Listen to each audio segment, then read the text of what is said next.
Surat Nabi Muhammad SAW untuk Kaisar Heraklius. Setelah perjanjian Hudaybiyah mulai berjalan efektif, situasi di kawasan Hijaz Arabia mulai tenang. Intensitas ketegangan antara kaum muslim dengan musyrikin mengalami penurunan. Di sekitar semenanjung Arabia, terdapat beberapa negara yang telah memiliki hubungan dagang dengan beberapa penduduk Hijaz. Beberapa kawasan tersebut meliputi Syria, Mesir, dan Persia. Situasi yang cukup tenang dimanfaatkan oleh Nabi Muhammad dengan mengirimkan beberapa utusan ke penguasa di luar kawasan Arabia. Pengiriman utusan itu sebagai penyampai dan sekaligus ajakan dari Rasulullah untuk memeluk agama Islam. Islam adalah agama universal, agama yang diperuntukkan bagi seluruh umat manusia. Itulah kenapa Nabi Muhammad harus mengirim utusan ke negeri-negeri yang jauh dari Arabia. Bulan Zulhijjah tahun ke-6 Hijrah, pengiriman beberapa utusan dimulai. Beberapa riwayat lainnya menyebutkan pada bulan Muharram tahun ke-7 Hijrah. Nabi Muhammad mengutus beberapa sahabat yang memiliki kecakapan dalam diplomasi dan mampu menguasai bahasa ibu dari kawasan yang dituju. Beberapa sahabat saat itu memiliki kemampuan selain bahasa Arab karena mobilitas perdagangan di luar kawasan Hijaz. Dihyah Al-Kalbi mendapatkan mandat dari Nabi Muhammad membawa surat kepada Kaisar Heraklius, pemimpin tertinggi Kekaisaran Bizantium. Kaisar Heraklius saat itu berada di Syria, baru saja memenangkan perang berlarut-larut melawan Kekaisaran Sassanid Persia. Syria merupakan provinsi milik Kekaisaran Bizantium atau dikenal juga sebagai Romawi Timur. Kekuasaan Bizantium berpusat di Konstantinopel dan membentang dari Eropa Timur hingga Syria, yang di dalamnya terdapat kota suci Yerusalem, Mesir, dan seluruh pesisir utara Afrika.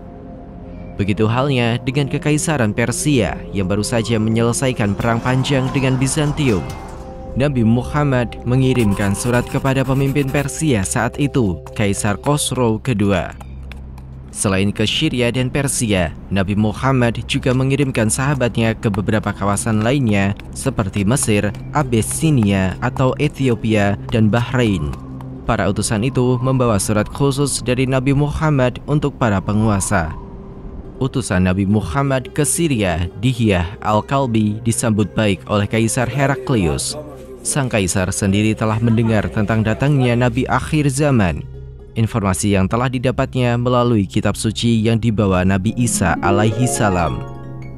Imam Bukhari, ahli hadis dari Uzbekistan, meriwayatkan teks surat Nabi Muhammad kepada Kaisar Heraklius sebagai berikut. Bismillahirrahmanirrahim. Dari Muhammad hamba Allah dan Rasulnya, kepada Heraklius Romawi yang agung. Salam sejahtera bagi yang mengikuti hidayah Allah. Sesungguhnya aku mengajakmu dengan ajakan Islam. Peluklah Islam, engkau akan selamat. Allah akan menganugerahimu 2 kali ganjaran. Jika engkau enggan, maka engkau akan memikul dosa al-arishin. Hai ahli kitab, marilah berpegang kepada suatu kalimat ketetapan yang tidak ada perselisihan antara kami dan kamu, bahwa tidak kita sembah kecuali Allah dan tidak kita persekutukan Dia dengan sesuatu pun, dan tidak pula sebagian kita menjadikan sebagian yang lain sebagai Tuhan selain Allah. Jika mereka berpaling, maka katakanlah kepada mereka, saksikanlah bahwa kami adalah orang-orang yang berserah diri kepada Allah. Beberapa ahli sejarah Islam memiliki tafsir yang berbeda mengenai istilah al-arishin yang terdapat dalam teks surat Nabi Muhammad. Beberapa pendapat merujuk pada pemahaman para petani atau pengikut atau para pembesar yang patuh pada seseorang. Beberapa pendapat lainnya merujuk pada pengikut-pengikut Arius, pendiri salah satu sekte dalam Kristen yang hidup pada 280 sampai 336 Masehi. Diriwayatkan, Kaisar Heraklius juga mengirimkan surat balasan dengan rasa hormat kepada Nabi Muhammad. Namun, sang kaisar masih gusar dan sulit mempercayai bahwa Nabi akhir zaman datang dari bangsa Arabia. Kaisar Heraklius selanjutnya mengirimkan utusannya untuk memanggil sekelompok pedagang Arab. Di antara kelompok itu terdapat Abu Sufyan, penentang utama Nabi Muhammad. Saat masa damai karena perjanjian Hudaybiyah, para saudagar Quraisy kembali berdagang hingga Syria. Abu Sufyan dan para pedagang Arab itu dibawa ke sebuah majelis istana yang dihadiri oleh kaisar dan petinggi Bizantium. Terdapat seorang penerjemah yang ditugaskan Kaisar Heraklius untuk mendapatkan informasi dari para pedagang Arab itu. Majelis itu dimulai dengan pertanyaan dari kaisar. Siapa di antara kalian yang memiliki hubungan paling dekat dengan seseorang yang mengaku nabi? Pertanyaan yang segera direspon oleh Abu Sufyan. Saya. Nabi Muhammad memang memiliki kekerabatan yang cukup dekat dengan Abu Sufyan. Baik Nabi Muhammad maupun Abu Sufyan berasal dari keluarga besar Abdul Manaf, salah satu keluarga terpandang dalam suku Quraisy. Kaisar Heraklius memerintahkan Abu Sufyan berdiri paling depan di antara teman-temannya. Kepada penerjemahnya, Kaisar memerintahkan untuk menyampaikan bahwa jika Abu Sufyan berbohong, maka teman-temannya harus membantahnya. Kaisar Heraklius memulai dengan pertanyaan, "Bagaimana status keluarga dia di antara kalian?" Abu Sufyan menjawab, Dia berasal dari keluarga terhormat di antara kami. Kaisar Heraklius memahami bahwa para rasul memang berasal dari keluarga terhormat. Apakah ada di antara kalian yang pernah mengaku sebagai nabi sebelum dia? Tidak. Jika iya, maka dia hanya menjiplak apa yang diucapkan orang lain. Apakah ada leluhurnya yang pernah menjadi raja? Tidak. Jika iya, dia hanya ingin mengambil kembali kekuasaan leluhurnya. Para pengikutnya, apakah kaum bangsawan atau kaum miskin? Orang-orang miskinlah yang mengikutinya. Pada kenyataannya, semua rasul diikuti oleh orang-orang miskin.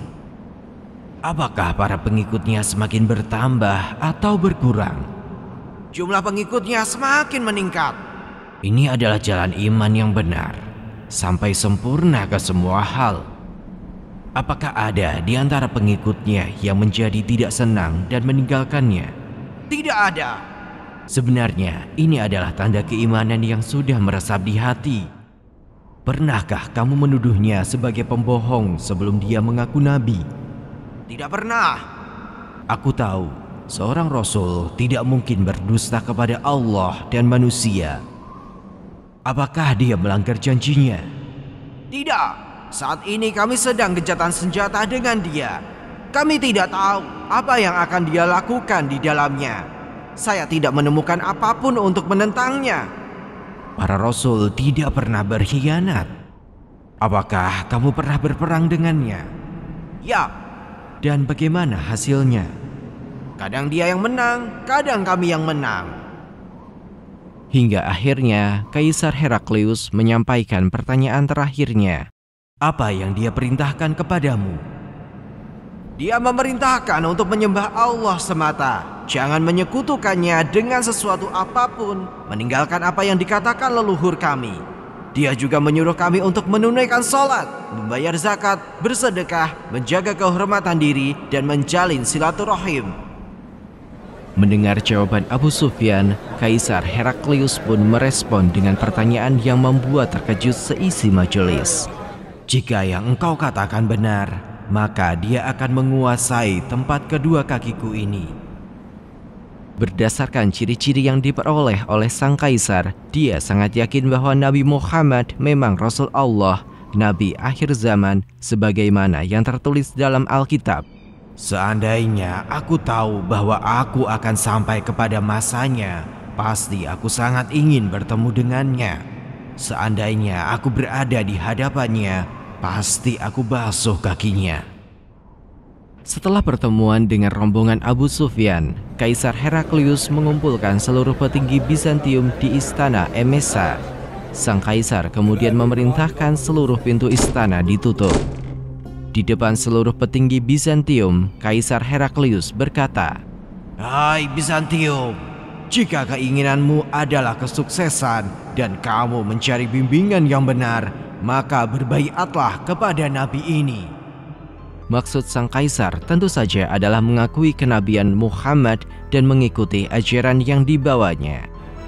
Reaksi para petinggi Bizantium membuat Kaisar Heraklius menyadari bahwa mereka tidak ingin rajanya menjadi muslim.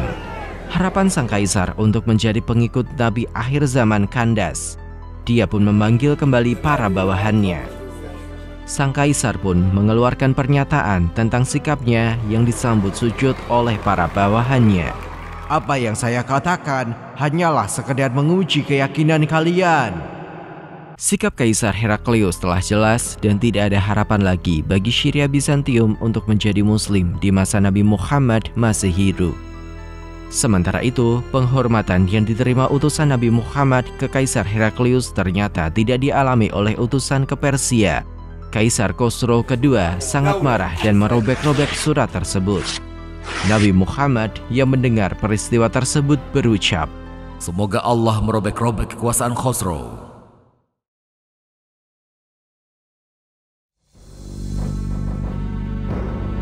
Penulis naskah Abdullah Hasan, ilustrator Yudi Toto, narator Dia Rashid Putra, musik Agus TM, editor Anggit Febrila, produser Haidar Ahmad Furqoni, diproduksi oleh Kastadi Sentra Media.